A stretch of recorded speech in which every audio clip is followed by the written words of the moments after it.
It's looking pretty rough in the crypto sphere, guys. We're not making this stuff up today. We have a lot to talk about, from Brad Garlinghouse to the SEC to Binance to Bitcoin and to FTX liquidations approval today. Again, there's so much happening, guys. I'm actually getting really excited. Even though we may go through ups and downs, guys, we will reach the climax point, then the collapse, and then the new financial system. But first things first, just in from Bitcoin Magazine. PayPal reportedly overpaid $510,000 on a Bitcoin transaction fee. You can't make this stuff up. The other day, it was $500K. Someone else paid for a transaction to go through. Now, guys, it's getting worse and worse with Bitcoin. What? $510K now? Overpaid by that much, by the way, supposedly, right? This is absolutely just ridiculous. And a lot of people are saying Bitcoin is what's the future of finance. By the way, you're going to pay $500,000 for your transaction to go through, right? Initially thought to be a fat-fingered mistake, has now been tracked or traced back to an issue within PayPal's processing system. Interesting, right? Decentralized robbery. This is the funniest thing of my life, guys. Somebody's getting fired. Wow. But we got an update. A PayPal spokesperson says its infrastructure partner Paxos was responsible for the overpayment. They overpaid the Bitcoin network fee on September 10th, 2023. This impacted Paxos corporate operations. Paxos clients and end users have not been affected at all, and customer funds are safe. Again, all these people keep saying customer funds are safe, guys. They literally got that from Binance EZ. We're about to talk about it because it's looking horrendous over there. This was due to a bug, by the way, on a single transfer, and it has been fixed, right? Paxos is in contact with the miner to recoup the funds. Oh, but now they want their funds back. That's hilarious, guys. By the way, it was just an error or a bug. But don't worry, guys. Quote unquote, funds are safe, right? Funds are safe, you say? In just a second, we're going to be talking about Binance. First things first, just in FTX receives court's approval to liquidate $3.4 billion in crypto assets. Solana, Bitcoin, Ethereum, WBTC, WETH, USDT, XRP, STG, APT, and BIT as well, guys. All of these coins are, well, they bite the dust, right? I don't know about XRP, guys. Ethereum should be safe as well. Solana, XRP should be safe, right? They don't hold as much as XRP as they do these other coins, right? And a lot of people down in the comments are saying, "Good luck. Here comes the reckoning, guys." Right? But only $300 million of Solana is unlocked and suitable for sale. Not a huge sell pressure. Wow. I mean, it probably can be, guys, because if it dumps, people are going to get liquidated. It's going to put more. It's just going to add more selling pressure, guys. Right? Strong sell pressure incoming. By the way, that was only for Solana, right? What about the other coins in that list? It's 200, I think, $1 million per week they're allowed to sell, guys. Right? So we'll see what happens over the counter or on the open market.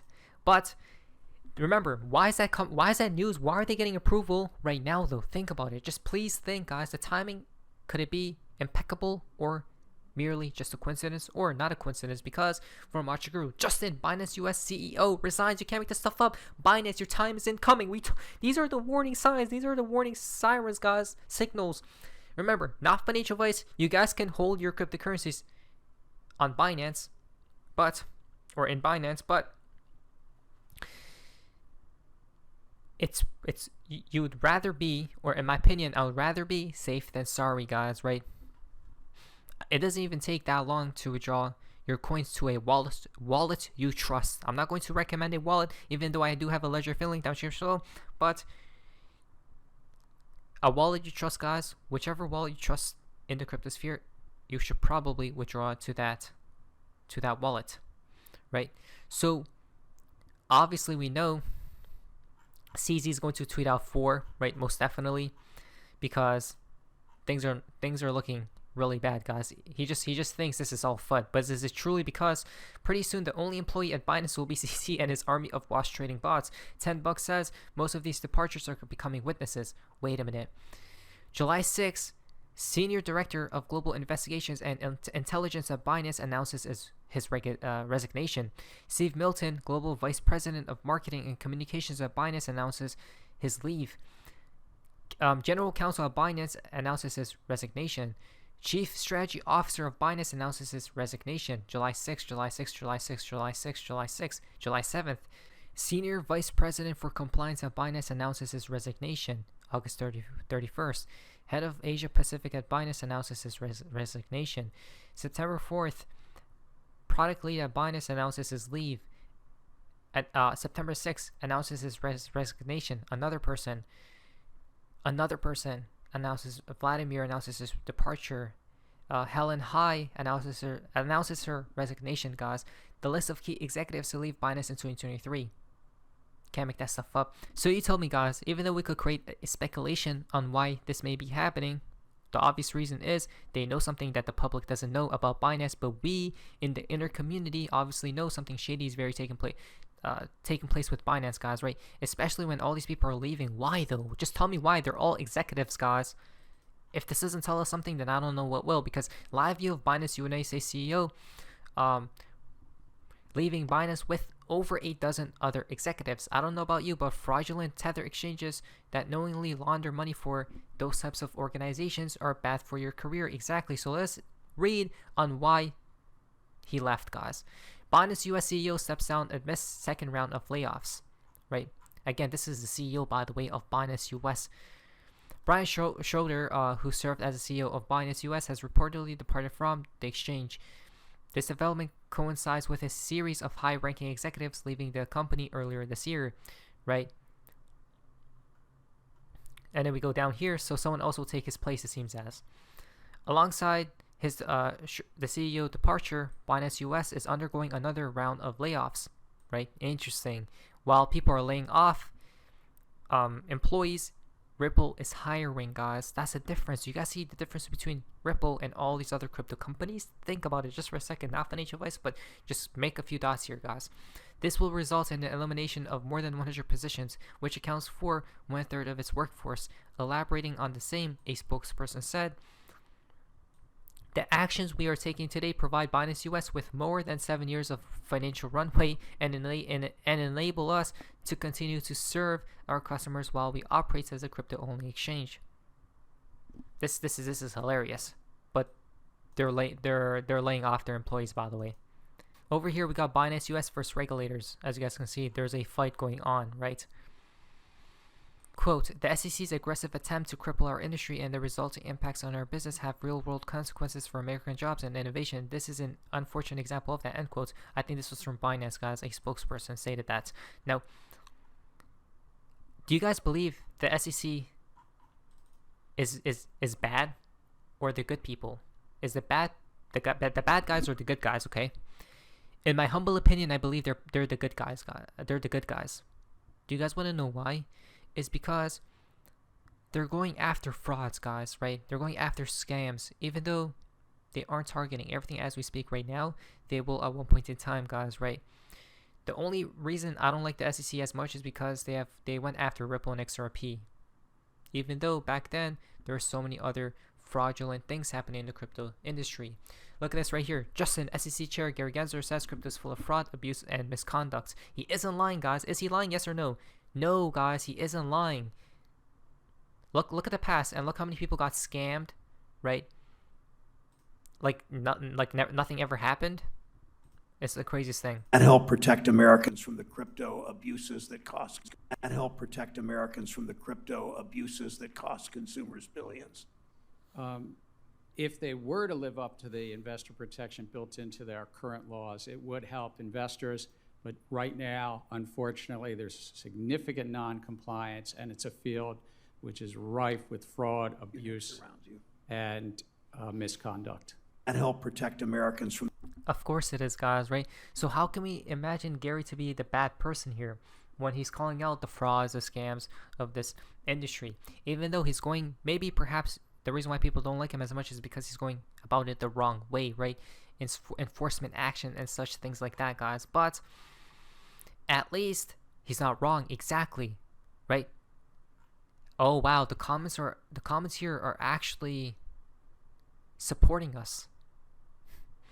Even though he says this has yet not done one thing to prevent fraud and has taken numerous huge losses recently to Grayscale and others, that is where it's fishy as well, guys, right? So there's always a good and bad side to the story. Gary needs his own misconduct to investigate it.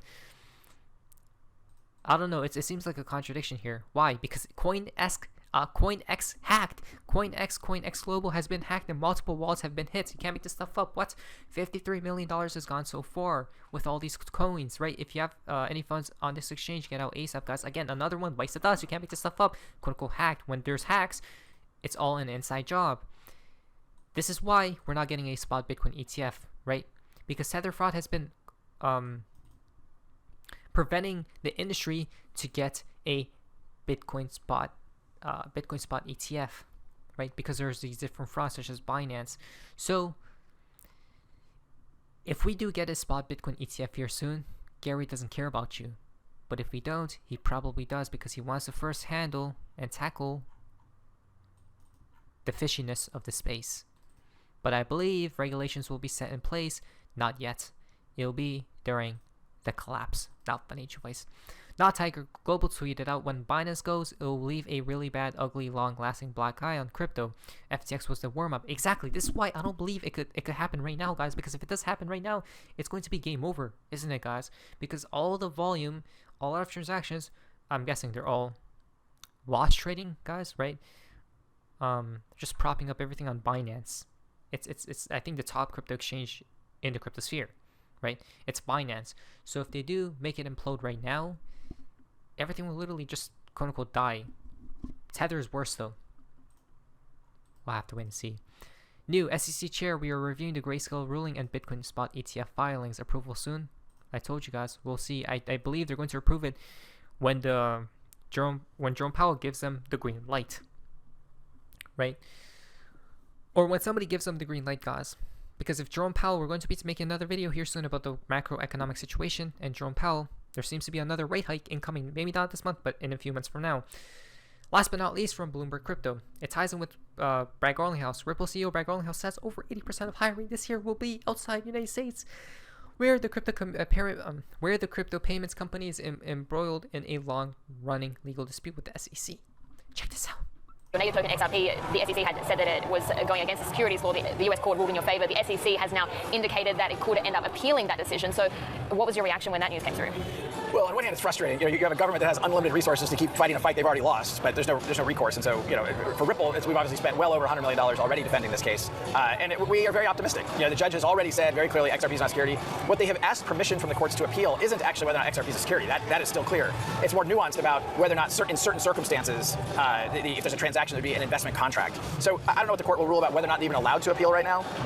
But I remain very optimistic, because I think as you go up the appellate court system in the United States, you actually get more conservative. And that I think bodes well. At the end of the day, I said this a long time ago, the facts are on our side and the law is on our side, and we'll continue to prevail in court because of that. I'm interested when it comes to, because you just mentioned the amount of hiring that you're doing, 80% of it is going to be outside of the US over the course of this year. When it comes to who is going to be the next crypto hub or define themselves as the global crypto hub, do you think that the door is permanently shut on the US being able to do that? I wouldn't say it's permanently shut. It's definitely it's definitely a tough spot. The U.S. is still the largest economy in the world at 22% of global GDP, and so we will have a presidential election. There will be a change, or maybe there'll be a change. I don't know. Biden's definitely running. I don't comment on those things, but I think there'll be some shift as you see new administrations come in. I think eventually Congress will be, frankly, called to act, and I think the fact that the SEC continues to lose in court. There's another decision recently around a Grayscale ETF conversion. Yeah. And look, the judges are using really harsh language about the SEC. In the Grayscale case, the judge's ruling, there's an appellate court, a unanimous 3-judge panel saying that the SEC was being arbitrary and capricious. These are pretty harsh words for a government agency. Wow. Right? So the fight is still ongoing. Brad Garlinghouse's message to the SEC is pretty clear. You're fighting a losing battle with Ripple. We have got the facts, we have got the law, and XRP's future is unstoppable, guys, right? Brad Garlinghouse does say from a long time ago that we will be on the right side of law and history. There you guys go. But about these other companies and crypto coins, I don't know. You have to make up your own opinion, observation within that sector of the space, guys, right? With these other S coins and meme coins, I don't know what's going to happen with them, but I do know multiple coins will survive the incoming reckoning. We'll see what happens in the future, but I'm betting on XRP. That'll survive it as well. Not financial advice, not financial advice, and not financial advice. Let's see what happens. Prepare, and beware. But anyways, that's all for guys. Amazingness. See ya. Wow.